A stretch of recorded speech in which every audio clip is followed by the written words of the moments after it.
हम एक्सप्लेन करने वाले हैं हाल ही में आई एक कमाल की मूवी जिसका नाम है क्रू, जिसमें कृति सैनन, करीना कपूर और तब्बू लीड रोल में है और ये मूवी आपको जरूर पसंद आएगी। इसी बात पर वीडियो को भी लाइक कर दीजिए। हम चलिए कहानी शुरू करते हैं। तो मूवी की शुरुआत में हमें एयरपोर्ट का सीन दिखाते हैं जहाँ पर कस्टम ऑफिसर 3 एयर होस्टेस को अरेस्ट करके अपने साथ ले जाते हैं, जिनके नाम है गीता सेठी, दिव्या राणा और जैस्मीन। तब हमें दिव्या राणा अपनी स्टोरी बताती है कि वो एयर होस्टेस कैसे बनी। असल में दिव्या एक टॉपर लड़की थी जो कि एक ननेरी नाम की जगह पर रहती थी। वहाँ पर एक एयरपोर्ट तो था पर कभी वहाँ पर कोई प्लेन लैंड नहीं करा। तो वहीं से दिव्या का सपना था कि वो एक पायलट बने और प्लेन यहाँ पर लैंड करे। दिव्या ने पायलट बनने के लिए काफी मेहनत भी करी और उसके घर वालों को लगता था कि वो तो पायलट बन ही जाएगी, इसलिए उसकी पढ़ाई के लिए उन्होंने लोन तक ले लिया। पर किस्मत के चलते वो पायलट नहीं बन पाए। अब दिव्या की हिम्मत नहीं थी कि वो अपने घर वालों से सच बता पाए कि वो पायलट नहीं बन पाई है, इसलिए वो एयर होस्टेस ही बन गई। लेकिन दिव्या के घर वालों को लगता है कि उनकी बेटी पायलट बन चुकी है और दिव्या अब धीरे धीरे करके अपनी पढ़ाई का लोन उतार रही है। फिर इसके बाद हमें गीता सेठी की कहानी बताते हैं कि गीता और उसके हस्बैंड काफी रिच फैमिली से थे, जिनका सेठी किचन का एक अच्छा खासा बिजनेस था। पर सेठी भाइयों की लड़ाई के चलते गीता की फाइनेंशियल कंडीशन खराब हो गई और उसे घर चलाने के लिए एयर होस्टेस की जॉब करनी पड़ी, जो कि उसे काफी आसानी से मिल भी गई क्योंकि गीता मिस करनाल रह चुकी थी। यह गीता मिस्टर सेठी से कहती है कि जैसे मेरा पीएफ एयरलाइंस वाले दे देंगे मैं जॉब छोड़ दूंगी और हम दोनों अपना गोवा में रेस्टोरेंट खोलेंगे। फिर हम जैस्मिन की स्टोरी देखते हैं जहाँ जैस्मिन के मम्मी पापा के डिवोर्स होने के बाद जैस्मिन अपने नाना के साथ ही रहती थी, जो कि उसका पूरा ख्याल रखते थे। धीरे धीरे जैस्मिन बड़ी हुई तो उसने देखा कि उनके पास इतने ज्यादा पैसे नहीं हैं और जैस्मिन को पैसों से बहुत लगाव था, इसलिए उसने बिजनेस करने की सोची लेकिन उसमें भी बुरी तरह फेल रही। इसके बाद उसे किसी ने एयर होस्टेस बनने के बारे में बताया और ब्यूटीफुल होने के कारण उसे कोहिनूर एयरलाइंस में एयर होस्टेस की जॉब मिल गई और ये कोहिनूर एयरलाइंस का मालिक विजय वाल्या है। अब प्रेजेंट में इन तीनों से कस्टम ऑफिसर सवाल करती है और हमें पता चलता है कि इन्हें सोने की स्मगलिंग करने के इल्जाम में अरेस्ट किया गया है, जिसके बारे में ये कहती है कि हमें तो कुछ भी नहीं पता। तब ऑफिसर कहते हैं कि तुम्हें ये सब करने की जरूरत पड़ी क्यों। जिसके बाद हमें 6 महीने पहले का सीन दिखाते हैं जहाँ गीता से दिव्या पूछती है कि हमें हमारी सैलरी कब तक मिलेगी, क्योंकि मुझे अपनी लोन की किस्तें चुकानी है। और न्यूज़पेपर में हम देख पाते हैं कि कोहिनूर एयरलाइंस कर्जे में डूब चुकी है, जिस पर गीता कहते हैं कि एचआर मित्तल से बात हुई है जो कह रहे थे कि दिवाली के बोनस के साथ साथ सबकी सैलरी भी मिल जाएगी। फिर ये सब प्लेन पर अपनी जॉब करने चले जाते हैं जहाँ गीता पर एक पायलट बनेरा लाइन मारने आता है और गीता उसे ज्यादा भाव नहीं देती। अब जॉब के बाद इन सबको सैलरी तो नहीं मिलती पर रोजाना के डेली अलाउंसेस मिलते रहते हैं जो कि बहुत कम थे और इन सबकी जिंदगी ऐसी ही चलती जा रही थी। साथ ही जैस्मिन एयरलाइंस की एक एम्प्लॉय को कभी कभी पैसे देकर भी मदद करती थी, क्योंकि जैस्मिन जानती थी कि उसको पैसों की जरूरत है पर सैलरी तो उसे मिल नहीं रही। अब एक दिन तंग आकर गीता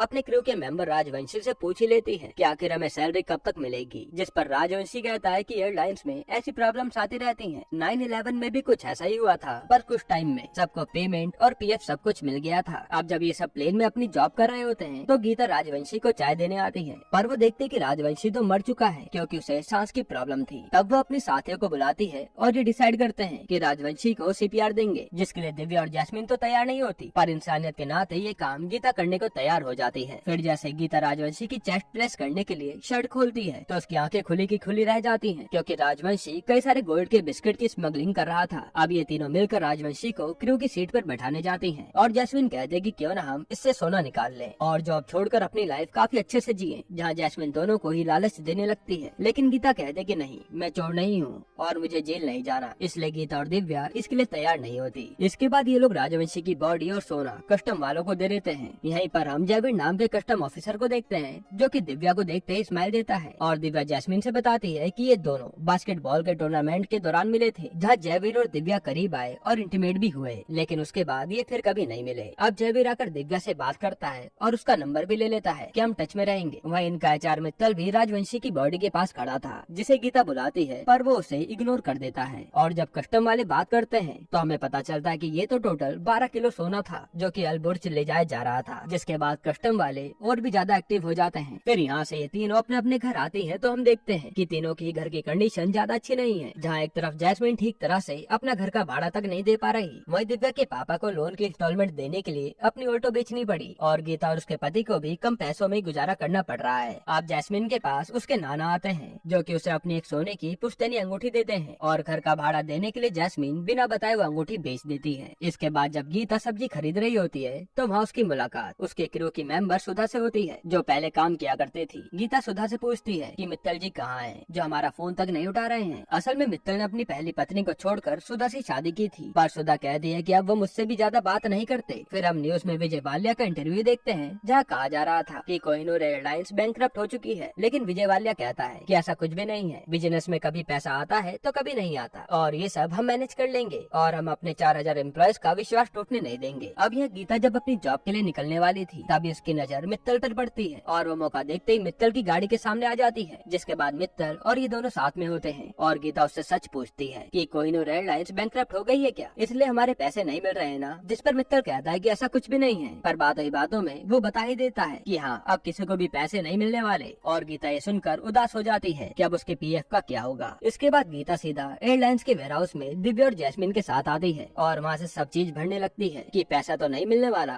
कम से कम यहाँ की चीजें ही अपने साथ ले जा लूं। तब जैस्मिन उससे इसका कारण पूछती है और सच्चाई जानने के बाद इन दोनों के भी होश उड़ जाते हैं, जिस पर जैस्मिन कहते हैं कि तुम्हारे कारण ही वो सोना हाथ से निकल गया और दिव्या भी इसके लिए सॉरी कहती है कि हाँ हमें सोना रख लेना चाहिए था। फिर गीता कहते हैं कि राजवंशी काम किसके लिए कर रहा था, काश हमें पता चल पाता। तब जैस्मिन कहते हैं कि अभी पता चल जाएगा और यहाँ रिवील होता है कि जैस्मिन ने राजवंशी का फोन अपने पास ही रख लिया था। अब ये लोग राजवंशी के फोन से उस नंबर पर कॉल लगाते हैं जिस पर राजवंशी बार बार बात करता था और उस साइड से फोन मित्तल उठाता है, यानी इन सबके पीछे मित्तल का हाथ है। फिर ये तीनों मित्तल से जाकर मिलते हैं और उसे ब्लैकमेल करने लगते हैं कि हम भी सोना एक्सपोर्ट करेंगे, हमें भी पैसा कमाना है। तब जाकर मित्तल उन्हें एक कार्ड देता है किस पर एक एड्रेस लिखा है, वहीं पर आकर मिलना मुझसे। अगले दिन ही तीनों मित्तल के बताए हुए एड्रेस पर पहुंच जाते हैं और वहाँ मित्तल इन्हें सोने की बिस्किट देता है कि अब इन्हें अलबर्ज पहुँचाने की जिम्मेदारी तुम्हारी है और वहाँ पहुँच कर गेट नंबर 2 से निकलना क्योंकि वहाँ मेरी सेटिंग है। साथ ही मित्तल इन्हें वार्न भी करता है कि ये लेकर भाग मत जाना क्योंकि मेरे पास तीनों की पूरी कुंडली है और हाँ राजवंशी का मामला अभी भी गर्म है, इसलिए कुछ और तरीका सोचना इसे बाहर ले जाने का। अब ये तीनों घर पर बैठकर सोना बाहर कैसे ले जाए इसी के बारे में सोच रही थी। तब दिव्या पूछती है कि लोग विदेश से सोना इंडिया लेकर आते हैं पर यहाँ तो उल्टा ही हो रहा है, ऐसा क्यों? जिस पर जैस्मिन कहते कि तुम आम खाओ, गुठलियाँ मत गिनो और ये फालतू के सवाल मत पूछा करो। अब इन्हें कुछ भी समझ नहीं आता कि ये सोना कहाँ रख कर ले जाए। और फिर जैसे गीता चॉकलेट खाती है तो उसे एक आइडिया आता है, जिसके बाद ये तीनों सोना लेकर सोनार के पास चले जाते हैं और उसे सोना पिघलवा कर चॉकलेट बॉल की शेप में बनवा लेते हैं, जिस पर बाद में ये लोग कैंडी का ही पानी चढ़ा देते हैं और इस तरीके से ये लोग अपनी पहली स्मगलिंग को डर डर के अंजाम देते हैं, जिसके लिए इन्हें खूब सारे पैसे भी मिलते हैं। आप धीरे धीरे ये लोग इसी तरीके से हर रोज सोना बाहर पहुंचाने लगते हैं और खूब पैसा भी कमाते हैं, जिससे तीनों की जिंदगी सही होती जा रही थी। जहाँ जैस्मिन अपने नाना की अंगूठी वापस खरीद लेती है और गीता को अपना रेस्टोरेंट खोलने का सपना साकार होता नजर आ रहा था और ये लोग इन पैसों से खूब एंजॉय भी करते हैं और जो मन में आता है वही खरीदते रहते हैं। साथ ही जैस्मिन कुछ पैसे उस एम्प्लॉय को भी देती है ताकि उसकी थोड़ी मदद हो पाए। अब एक दिन इन तीनों की तरह खुश होकर काम करता देख क्रू की एक लड़की को शक होता है कि सैलरी न मिलने के बाद भी ये लोग इतना खुश क्यों हैं, पर वो इन्हें कुछ भी कहती नहीं। फिर एक दिन जब ये लोग अपनी फ्लाइट के लिए जा रहे होते हैं तब इन्हें कस्टम ऑफिसर रोक लेती है और इनके सामान की तलाशी लेने लगती है। अब जैसे वो ऑफिसर उस चॉकलेट वाले बॉक्स को उठाती है तभी वहाँ जैस्मिन को जयवीर दिखता है और वो दिव्या का नाम लेकर उसे वहाँ पर बुला लेती है, जिसके बाद जयवीर उस ऑफिसर से कहकर उन्हें जाने देता है और यहाँ पर आज ये बाल बाल बचे थे। अब जॉब के बाद ये लोग जब घर जा रहे होते हैं तब जैस्मिन दिव्या को जयवीर के नाम से छेड़ती है कि अब तो दोनों क्लोज आ गए हैं और फिर वो मौका देखते दिव्या के फोन से जयवीर को मैसेज कर देती है डिनर के लिए और तीनों को इतना खुश देखकर उनके साथ वाली मेंबर को थोड़ी जलन हो रही थी। अब रात को दिव्या जयवीर के साथ डिनर करने आती है जहाँ पर ये दोनों क्लोज आ जाते हैं, पर दिव्या कहते कि आज नहीं फिर कभी करेंगे। इसके अगले दिन जब ये लोग फ्लाइट पर होते हैं तो इन्हें आज का अलाउंस मिलता है, जिसे देखकर वही क्रू मेंबर कहती है इतने पैसों से तो मैं अपने बच्चे को भी अच्छे स्कूल में नहीं पढ़ा पाऊंगी और वो अपना हाल बताकर रोने लगती है, जिसे देखकर दिव्या और गीता को दया तो आती है पर वो कुछ कहती नहीं क्योंकि अगर वो इन्हें सच बता देंगे तो ये बात हर तरफ फैल जाएगी कि कंपनी बैंकक्रप्ट हो चुकी है और फिर इनका गोल्ड बाहर ले जाना नामुमकिन हो जाएगा। फिर कहानी प्रेजेंट में आती है जहाँ कस्टम ऑफिसर बार बार सोने के बारे में पूछे जा रही थी कि बुड्ढे के मरने के बाद सोना बार बार अलबुर्ज में स्मगल किया गया है और मुझे उसमें तुम्हारा हाथ लग रहा है, पर ये तीनों साफ साफ मना कर देती हैं। जिसके बाद वो ऑफिसर उनके फोन चेक करती है और जैस्मिन के फोन में उसे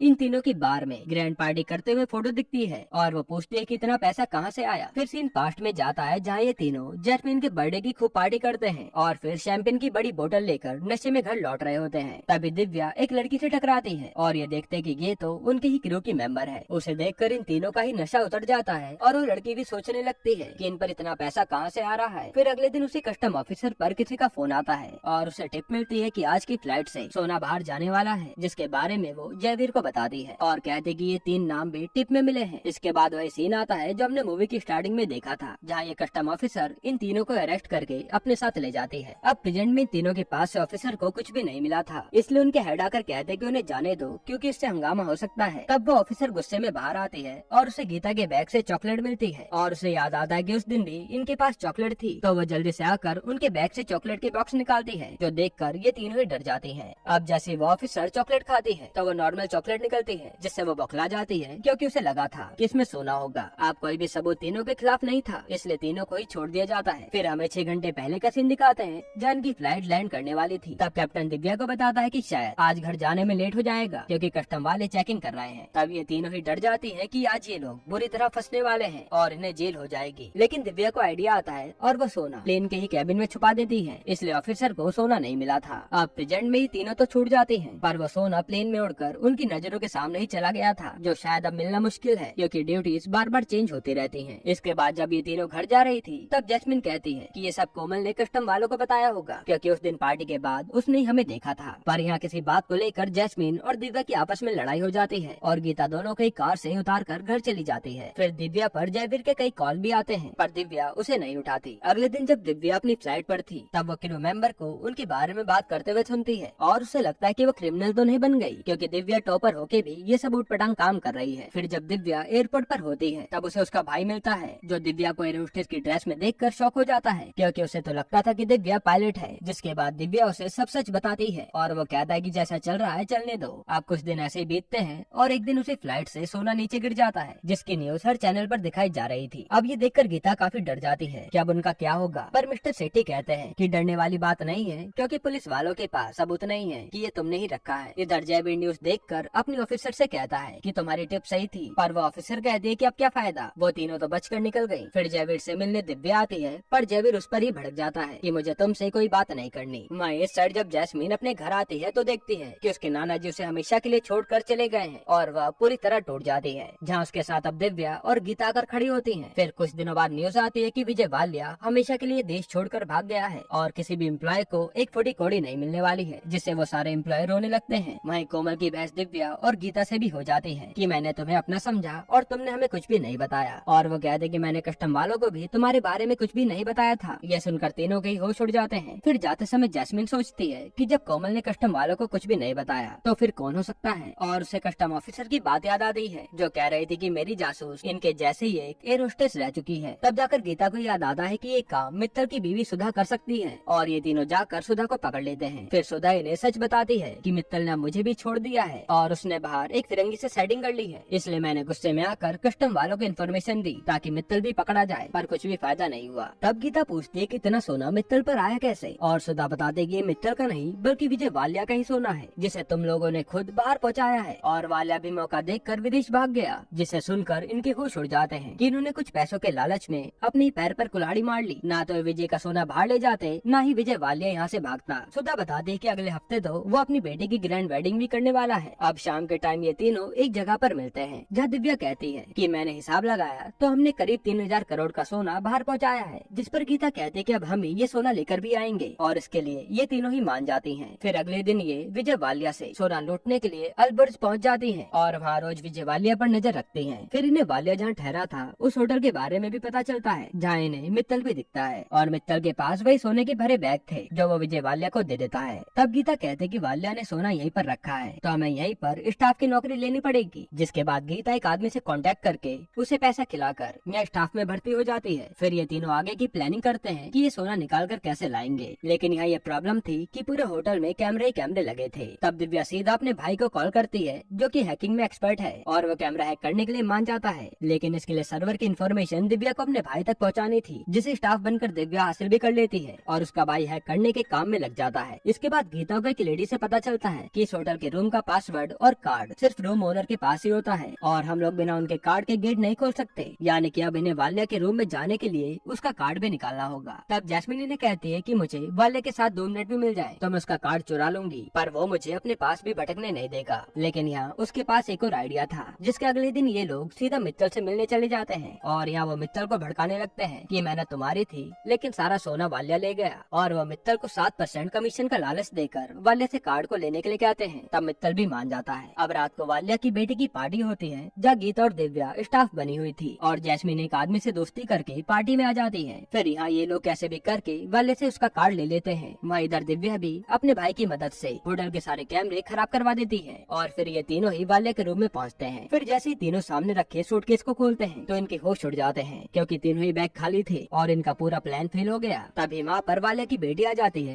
और ये बचकर वहाँ से भाग जाते हैं। अब बाहर उदास बैठकर ये कहते हैं कि अब हम कुछ भी नहीं कर सकते, हमें घर लौट जाना चाहिए। अब इसके 2 दिन बाद वाल्या अपनी बेटी और दामाद के साथ सारा सोना लेकर किसी दूसरे देश जाने के लिए निकलता है और प्लेन में हम देखते हैं कि उनकी खातिरदारी के लिए गीता और जैस्मिन पहले से ही मौजूद है। तब हमें फ्लैशबैक का सीन दिखाते हैं जहाँ गीता ने कहा था कि हमें वापस लौट जाना चाहिए। उसी समय जैस्मिन एक टैब निकालती है जो कि उसने वाल्या के रूम से उठा लिया था और उससे इन्हें पता चलता है कि वाल्या ये देश छोड़कर किसी आइलैंड पर जा रहा है और ये प्लान करते हैं कि हम प्लेन से ही सोना चुराएंगे। जिसके बाद सबसे पहले ये लोग प्लेन की क्रू को ठिकाने लगाते हैं और उनकी जगह खुद क्रू बन के आ जाते हैं। अब ये प्लेन में सबको बेहोशी की दवा डालकर शैंपेन पिलाते हैं पर वाल्या की बेटी उसे पीने से ही मना कर देती है और वो पटांग फरमाइशें करने लगती है जिसकी डिमांड पूरी करते करते ये लोग ही पागल हो जाते हैं। फिर थोड़ी देर में सारे लोग बेहोश हो जाते हैं पर वाले की बेटी ने तो कुछ भी पिया नहीं था इसलिए वो होश में थी। अब थोड़ी देर में उसके सोने के बाद ये लोग जल्दी से जाकर वाले के बैग चेक करते हैं तो सोना उसी में था और ये देखकर ये बहुत खुश होते हैं। पर तभी पीछे से वाले की बेटी आती है और वो अपने पापा को जगाने लगती है पर दवाई के कारण शोर मचाने के बाद भी कोई जागता नहीं और ये वाले की बेटी को बांध देते हैं। फिर जैस्मिन और गीता उन बैग को बंद करके ले जाने की तैयारी करते हैं और यहाँ वाले की बेटी किसी तरह से प्लेन उड़ाने वाले कैप्टन को कांटेक्ट करती है और हमें पता चलता है कि प्लेन उड़ाने वाला कोई और नहीं बल्कि दिव्या ही है। फिर हमें फ्लैशबैक दिखाते हैं जहाँ इन्हें पता चला था कि वाल्या के प्लेन का पायलट वही आदमी है जो कि गीता पर लाइन मारता है, इसलिए गीता उससे मिलने गई और उसे बेहोश करके बंद कराई। फिर उसकी जगह दिव्या ने ले ली। अब प्रेजेंट में जब प्लेन को लैंड करने की बारी आती है तो दिव्या काफी ज्यादा डरी हुई थी